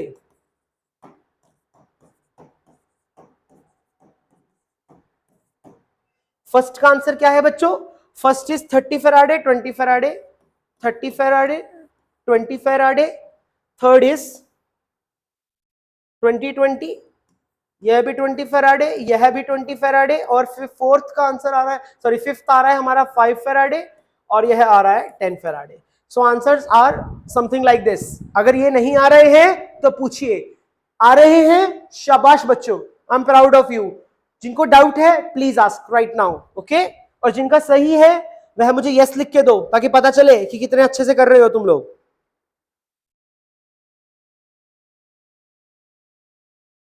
ठीक है ओके। काम के एटम कैसे ले रहे हैं, एक्सप्लेन अगेन। बेटा काम के एटम में कैसे ले रहा हूं श्रेयांशी, जो भी रिएक्टेंट साइड पे मेरे को एटम्स दिख रहे हैं, जैसे अगर change in oxidation state oxygen के आ रहा है तो ऑक्सीजन के मैं एटम्स गिन रहा हूं केवल, और मैं कोई से एटम्स नहीं गिन रहा हूं। ऐसे ही निकालना है आपने हमेशा एन फैक्टर। और कोई तरीका नहीं है। कल को जब तुम मेरे साथ में नॉर्मेलिटी वगैरह पढ़ोगे, कंसंट्रेशन टर्म पढ़ोगे, तब भी ऐसे निकलवाऊंगा मैं, रेडॉक्स में भी ऐसे ही निकालेंगे। ठीक है श्रेयांशी सर, हमने ऑक्सीजन को ही क्यों, ऑक्सीजन का क्यों नहीं लिया है, क्या पूछना चाहते हो निशु, क्लियर करो। पराशिक बोल रहे काम के एटम एक्सप्लेन कर दो सर। पराशिक मैंने अभी एक्सप्लेन किया बेटा कि काम के एटम रिएक्टेंट साइड पे देख, जैसे देखो ना यहाँ पे, बताओ कौन से पार्ट में एक्सप्लेन करूं। जैसे मान के चलो मैंने इस पार्ट में एक्सप्लेन किया, थर्ड पार्ट में एक्सप्लेन करता हूं मैं। थर्ड पार्ट में मैंने देखा चेंज इन ऑक्सीडेशन स्टेट 2/3 आया, और चेंज आ किसकी रहा है, आयरन की ऑक्सीडेशन स्टेट में चेंज आ रहा है ना, तो आयरन ही तो हुआ काम का आइटम। ऑक्सीजन को पड़े रहने दो, बेकार है यहाँ पे ऑक्सीजन, ऑक्सीजन इसीलिए नहीं लिया हमने। ठीक है निशु, आपको समझ में आया ऑक्सीजन क्यों नहीं लिया, इसीलिए नहीं लिया बिकॉज ऑक्सीजन, यहां पे मैं लिख देता हूं, no change in the oxidation state of oxygen, no change, no change in oxidation state of oxygen, इसीलिए वह काम का एटम नहीं है, वह वेस्ट एटम है, वेस्ट, मेरे लिए वेस्ट है बिल्कुल। ठीक है ओके, ठीक है ओके सर, काम के एटम एक्सप्लेन आए हो सर, काम के एटम कैसे लिया, 3 नंबर में काम के एटम ऐसे लिया बेटा क्योंकि आयरन के लेने थे सुमित्रा। सर मैं अब कभी जल्दबाजी नहीं करूंगा, वेरी गुड विष्णु, कल कभी नहीं करनी। सर एटम नहीं समझ आ रहा, सुरेंद्र अभी समझ में आया कि नहीं आया बेटा, जिसमें ऑक्सीडेशन स्टेट में चेंज आया है केवल वही एटम्स लेने हैं आपको, बाकी के मत देखिए, बाकी आपके लिए काम के नहीं है।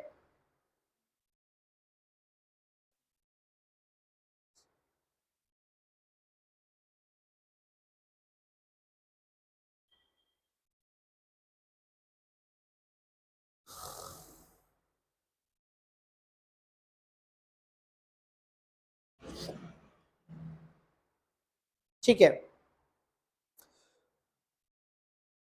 ओके सर, एटम नहीं समझ आ रहा, सुरेंद्र अब आ जाना, काम के एटम 1H सेकंड वाले में रिएक्टेंट साइड से करेंगे ना, हमेशा रिएक्टेंट साइड वाले ही काउंट करने हैं।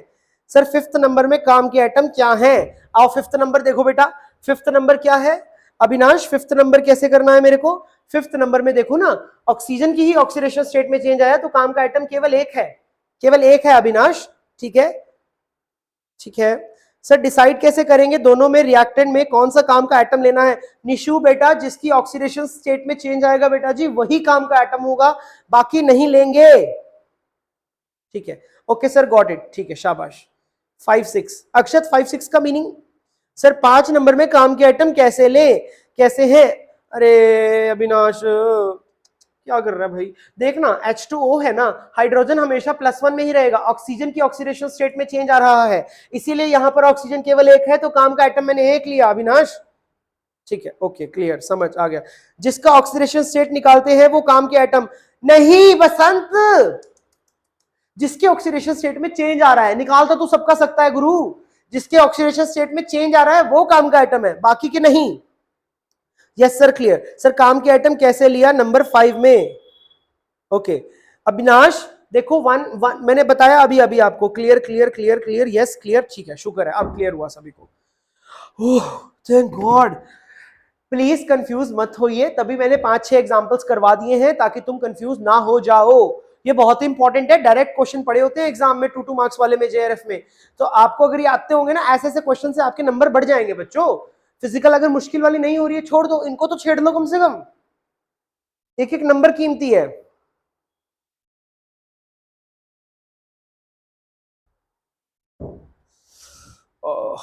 ठीक है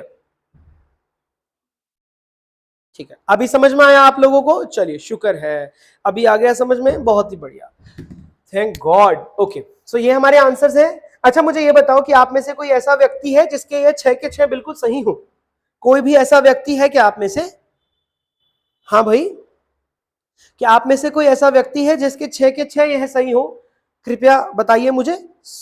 वेरी गुड, सुरेंद्र के बिल्कुल सारे सही है, शाबाश बेटा बहुत बढ़िया। और कोई इसके अलावा और कोई है क्या, नहीं है, ठीक है फाइन।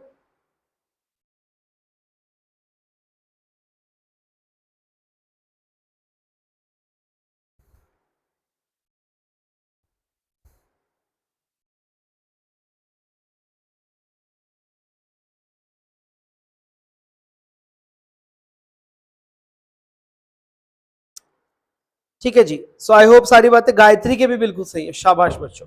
चलो आई होप अब इतनी बात समझ में आ गई होगी। चलिए अब अगले टॉपिक की तरफ मूव कर जाते हैं। सर नो सर, मेरा 5 सही है, 2 गलत था सर, 5 वर करेक्ट। ठीक है ठीक है, जिनका 5 सही है या 4 सही है, गुड जॉब, इतना खराब नहीं किया उन्होंने। ठीक है, चलो अब अगला टॉपिक पढ़ा दूं मैं आपको, अगला टॉपिक करवा दूं क्या? ठीक है, अगला टॉपिक देखो प्यारे बच्चों, अगला टॉपिक है हमारा वेरी वेरी इंपॉर्टेंट, उसको हम लोग क्या कहते हैं? Empirical formula. Just hold for a second.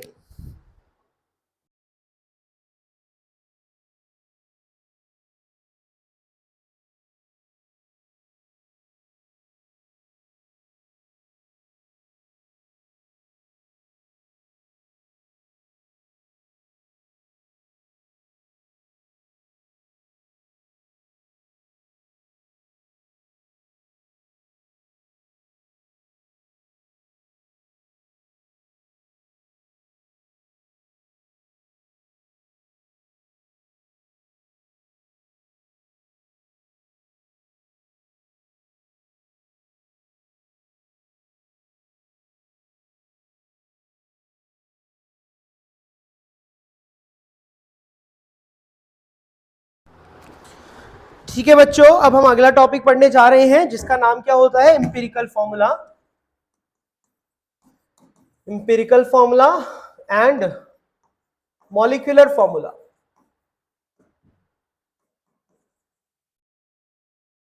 इस टॉपिक में करते क्या है हम लोग, ध्यान से सुनना मेरी बात को। इस टॉपिक में हम लोग करते ये हैं कि हमें परसेंटेजेस दिए होते हैं, परसेंटेजेस की मदद से हम एक सिंपल रेशो बनाते हैं।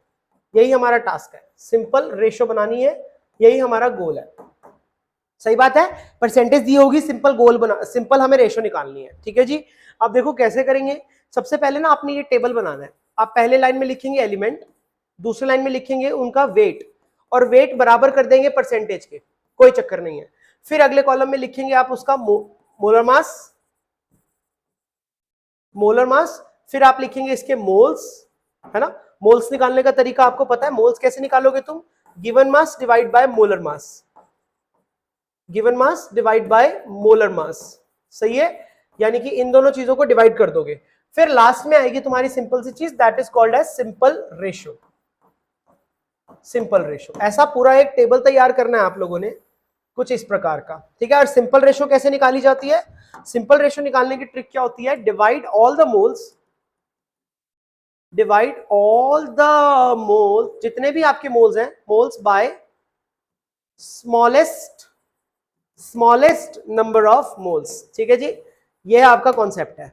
ये आपने इस तरीके से टेबल तैयार करना है, ऐसे नहीं समझ में आएगा, एग्जांपल की मदद से बेहतर समझ में आएगा। टेंशन ना लो, अभी एग्जांपल से समझाता हूं मैं। ठीक है, ये जो आपकी सिंपल रेशियो आई, इंपेरिकल फॉर्मूला क्या चीज होती है बच्चों? इसी सिंपल रेशियो को ही हम लोग इंपेरिकल फॉर्मूला कहते हैं।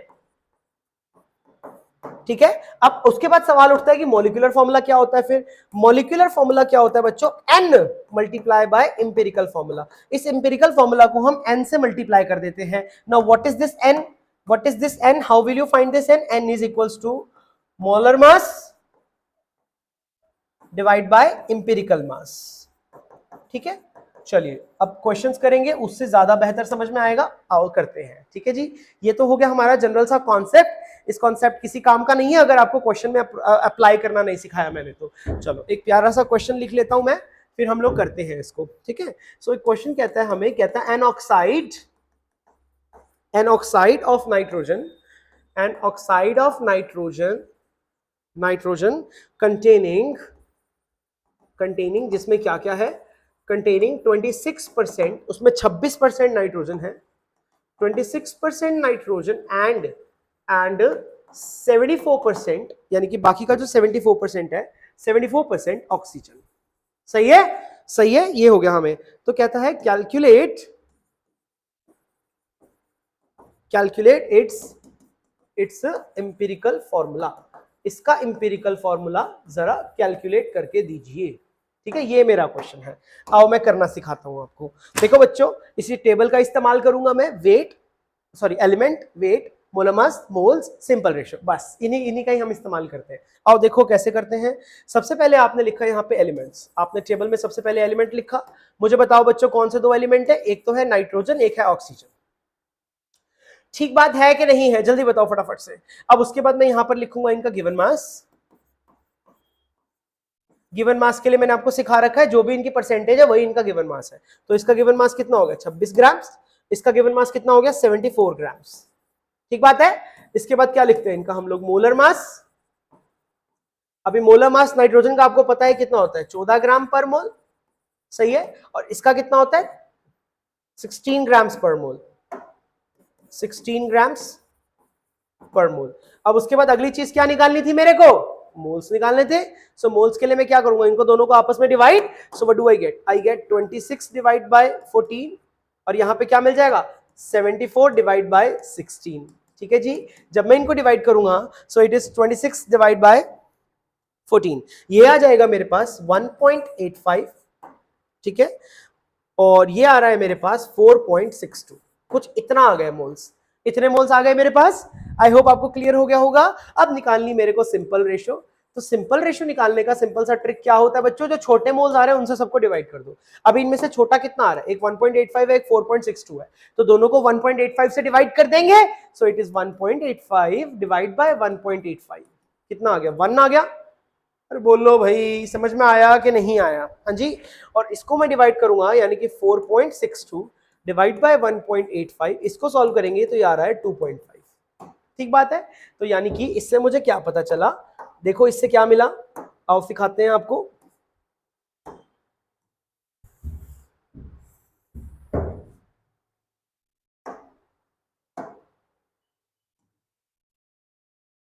ये हमारा पूरा का पूरा एक टेबल हो गया, और इस टेबल से हमने क्या सीखा, आओ देखो बच्चों। ठीक है जी, ये हमारा पूरा टेबल हो गया। इस टेबल से हमने सीखा कि हमारा जो एम्पिरिकल फॉर्मूला बैठेगा, that is equals to n तो आ गया है 1 और o आ गया है 2.5।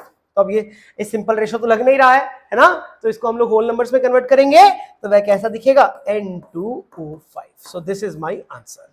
बोलो बच्चों क्लियर हुआ कि नहीं हुआ। आप देखो एग्जाम में जब करोगे तो इतना लंबा लंबा कैलकुलेशन आप फटाफट करना है, ऐसा टेबल, सुंदर सा टेबल बनाने की जरूरत नहीं है। आपको तो बस सीखना है ना, सीखना आपका मकसद होना चाहिए। ठीक है। आई होप समझ में आया कि नहीं आया, बताओ मुझको फटाफट से, बताइए फटाफट। ठीक है, ठीक है। आई होप सबको समझ में आ गया है। ठीक है, ओके ओके ओके।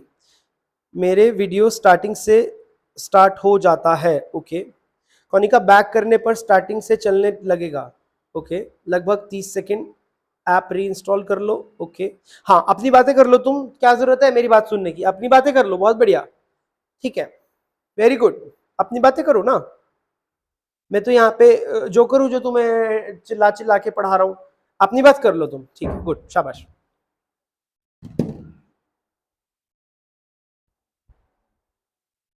समझ में आया कि नहीं आया, बहुत आसान है।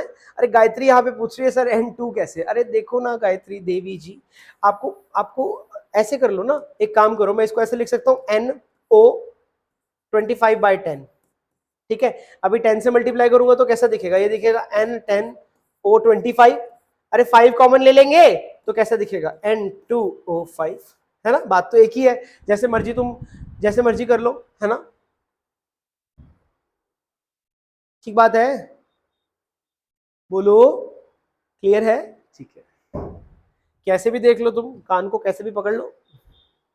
ठीक है, okay, clear clear clear clear. ठीक है, शाबाश बच्चों। चलो एक प्यारा सा क्वेश्चन तुम मेरे लिए करके दिखा दो, ताकि मुझे भी तसल्ली हो जाए कि हाँ तुम्हें आ गया।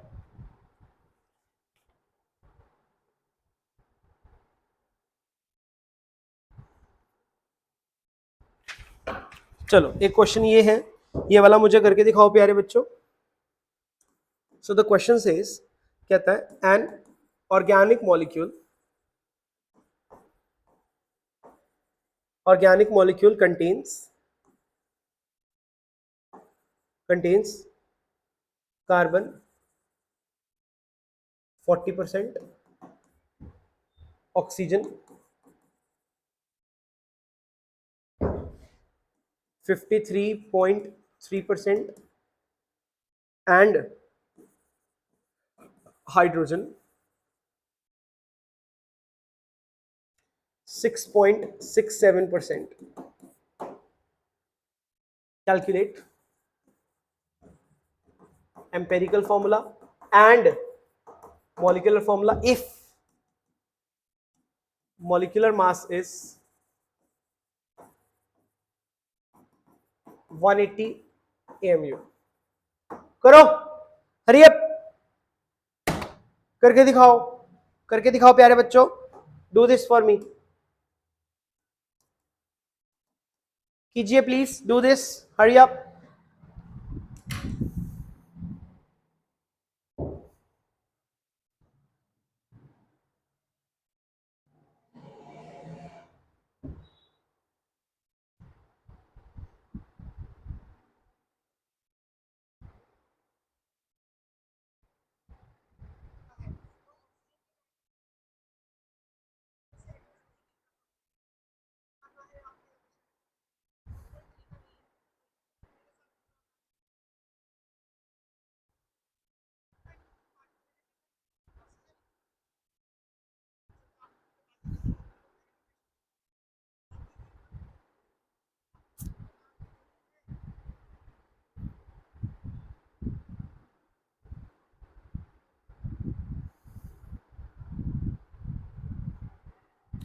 कीजिए फटाफट ये क्वेश्चन, डू इट फास्टम फास्ट, जल्दी करो.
ओके, यहां पर मैं आप लोग के आंसर्स देख पा रहा हूं. विकास का आंसर आया है CH2O. एम्पेरिकल फॉर्मूला तो सही है बट मॉलिक्यूलर फॉर्मूला में गड़बड़ है.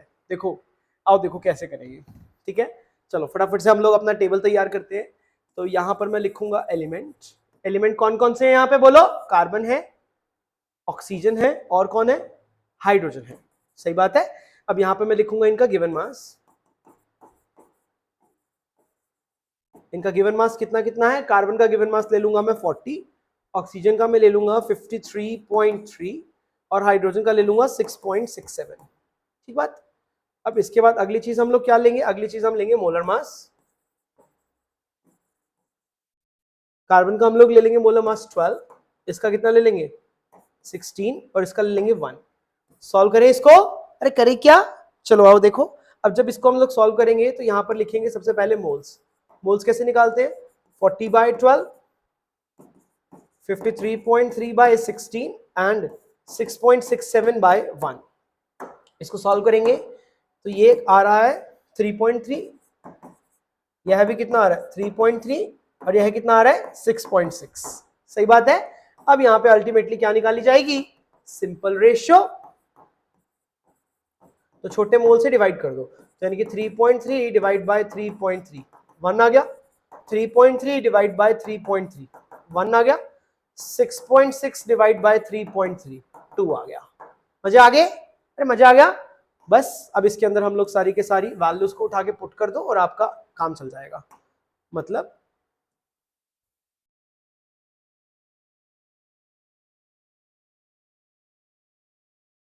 ठीक है जी, ये हमारा पूरा टेबल तैयार हो गया।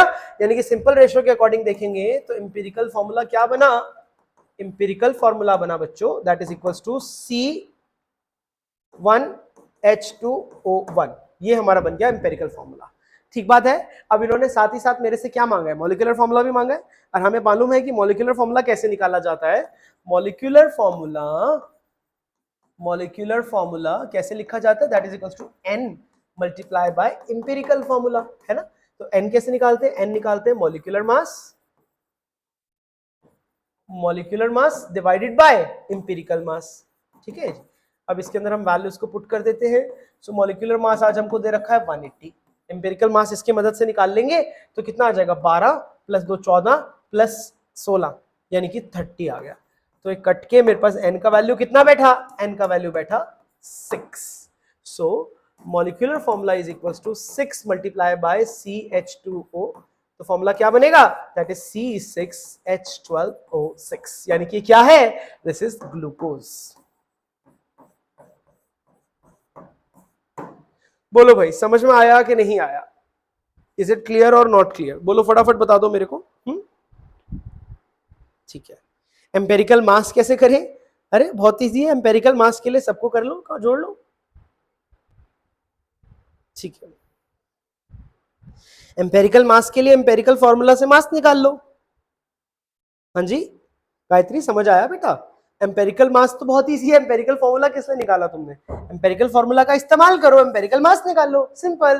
क्या ही मुश्किल बात है इसके अंदर, ओके।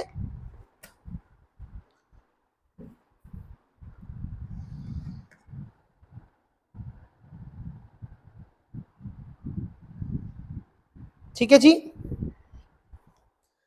बोलो भाई समझ में आया कि नहीं आया। ठीक है।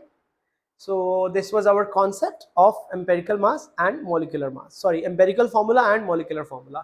I hope सबको क्लियर हो गया होगा कि empirical formula और molecular formula को कैसे निकाला जाता है। किसी को कोई तकलीफ है, कोई डाउट है तो प्लीज प्रोजेक्ट कीजिए, बता दीजिए, नहीं है तो आगे बढ़ते हैं। ठीक है, किसी को कोई तकलीफ नहीं है, बहुत ही बढ़िया, बहुत अच्छे से सीखते हैं आप लोग, तो मजा आ रहा है आप लोग को पढ़ा के, बहुत प्यारे बच्चे हो तुम तो। ठीक है, चलिए। सो ये कहानी खत्म हो जाने के बाद आगे बढ़ते हैं थोड़ा सा। I hope this all is clear to you. अब अगली बात करें, अब मेरे को यहाँ पे ना आपके साथ एक अगला टॉपिक शुरू करवाना है, which is again very important. एक second,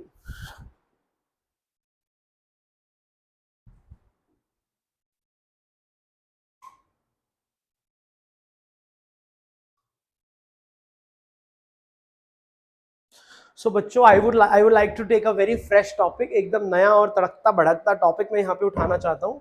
and name of the topic is stoichiometry. ठीक है जी, स्टोइशियोमेट्री एंड लिमिटिंग रिएजेंट, बहुत ही प्यारा टॉपिक है। आइए इसके बारे में हम लोग थोड़ी सी बातें आज करते हैं। Name of the topic is stoichiometry, सबसे important, stoichiometry and limiting reagent. ठीक है, इस टॉपिक का सिग्निफिकेंस क्या है। ठीक है, इससे हमें क्या पता चलता है, this helps us to calculate, this helps us to determine the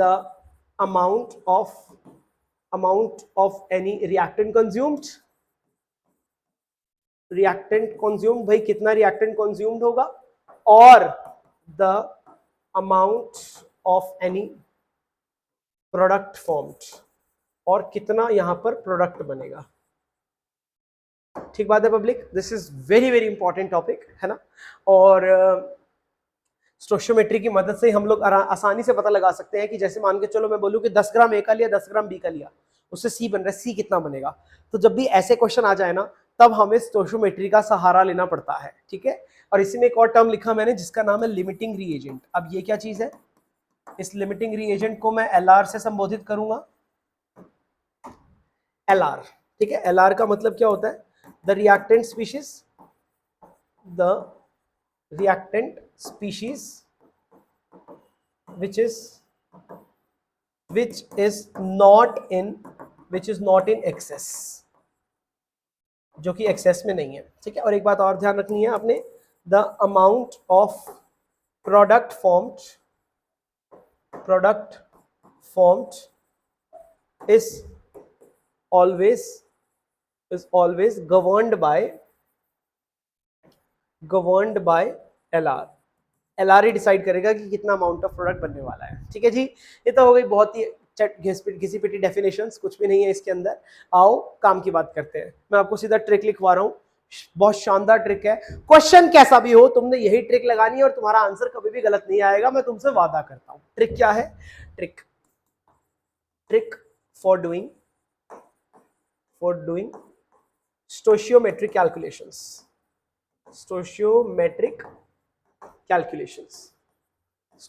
calculations करने की ट्रिक क्या है, ठीक है। कुछ स्टेप्स है जो कि आपने हमेशा फॉलो करने हैं। इन स्टेप से इधर उधर मत जाना।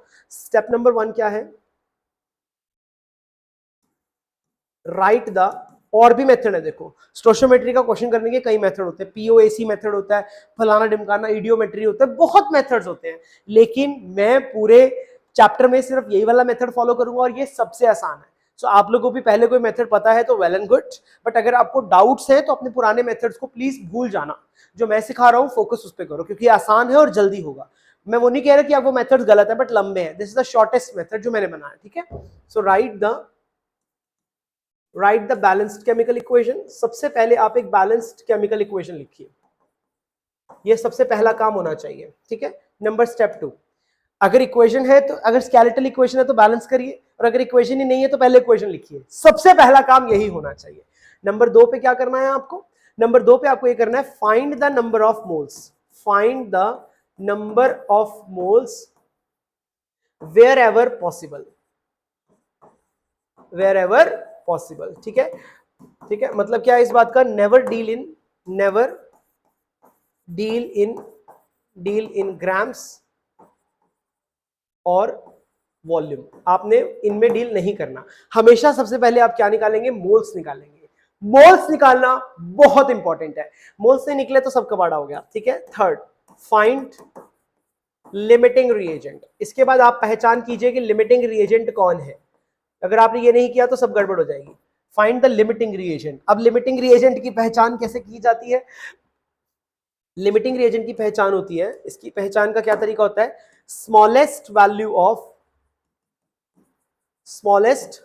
Of moles upon stoichiometry. आपने मोल्स अपॉन स्टोशियोमेट्री की सबसे छोटी वैल्यू ले लेनी है, ठीक है। एंड स्टेप नंबर 4 सबसे आसान है, अप्लाई।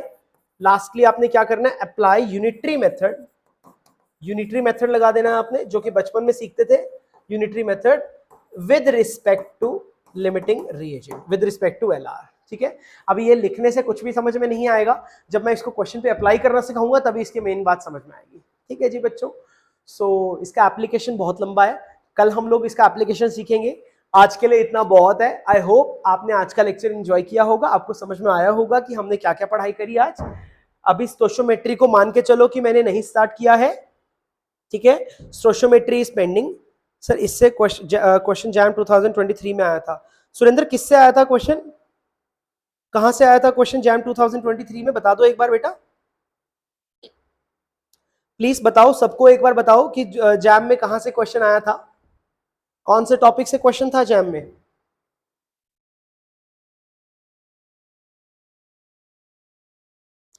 मैं निकाल लेता हूं कि जो क्वेश्चन था।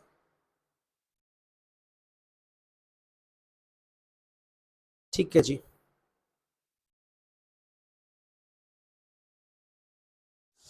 Okay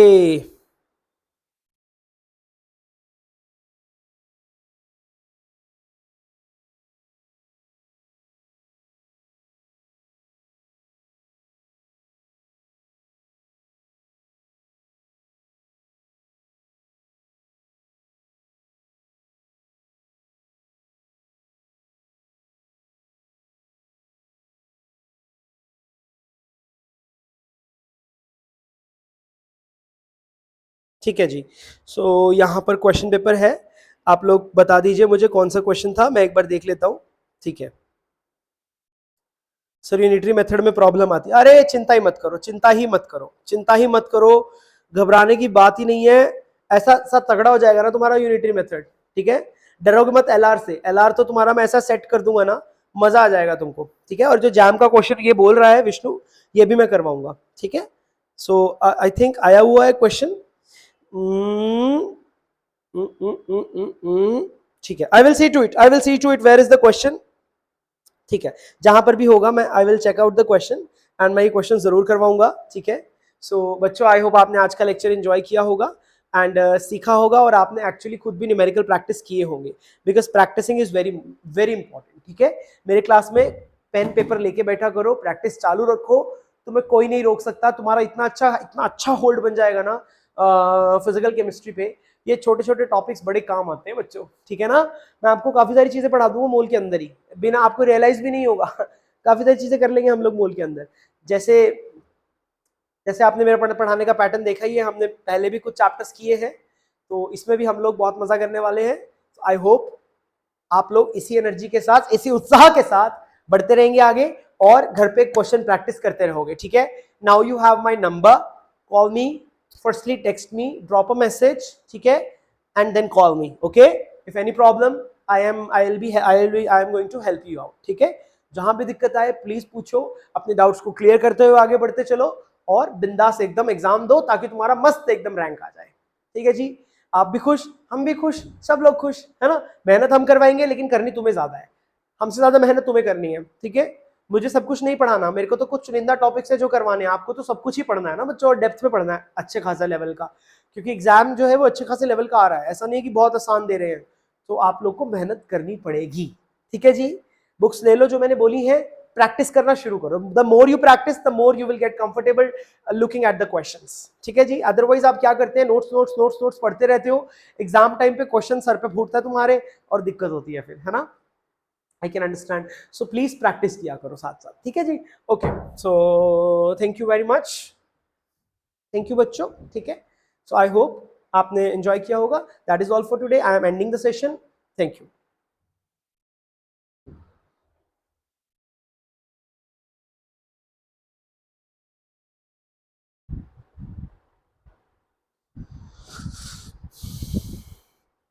okay sir, exact question याद नहीं है। ओके सर, आपकी वजह से फिजिकल के क्वेश्चंस अटेम्प्ट करना सीख रही हूँ, थैंक यू सो मच।